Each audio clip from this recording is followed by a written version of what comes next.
Hi అండి, welcome to my channel. ఈరోజు నేను మటన్ కర్రీ వండుతున్నానండి. మటన్ కర్రీని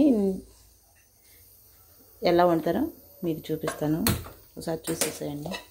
ఫస్ట్ కడాయి పెట్టుకుని స్టవ్ వెలిగించుకుని ఆయిల్ వేసుకుందాం.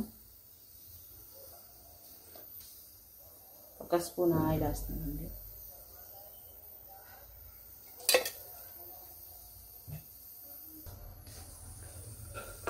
టూ ఆనియన్స్ సన్నగా కట్ చేసి తీసుకుంటున్నానండి.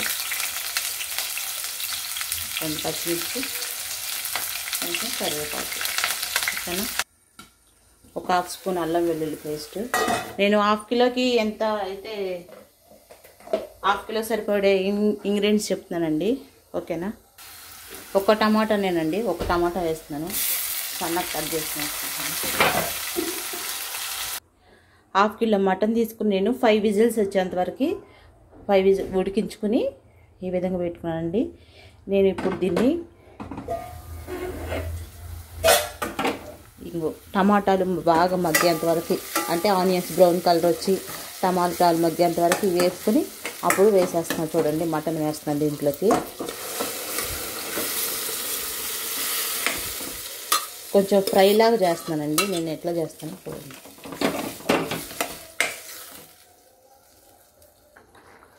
ఒక హాఫ్ కిలో మటన్ తీసుకున్నాను కదండి.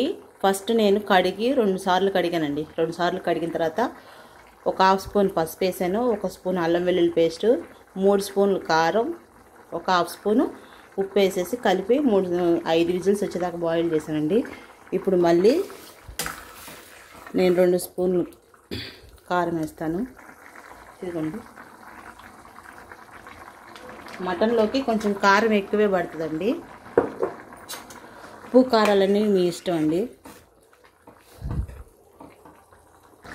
ఇదిగోండి, మటన్ కర్రీలోకి నేను ఎక్కువేమీ మసాలా వేయట్లేదు. ఈ చిప్పని తీసుకుని సన్న ముక్కలుగా కట్ చేసుకుని ఇలా మిక్సీ పట్టుకున్నానండి. ఈ మిక్సీ పట్టుకున్న కొబ్బరి పొడిని వేస్తున్నాను. కొబ్బరి చాలా మంచిది కదండి పిల్లల హెల్త్కి. నాన్ వెజ్లో వేస్తే ఏంటంటే టేస్ట్ అనేది ఇంప్రూవ్ అవుతుంది అన్నమాట, చాలా బాగుంటుంది. ఒక హాఫ్ స్పూన్ గరం మసాలా వేస్తున్నానండి.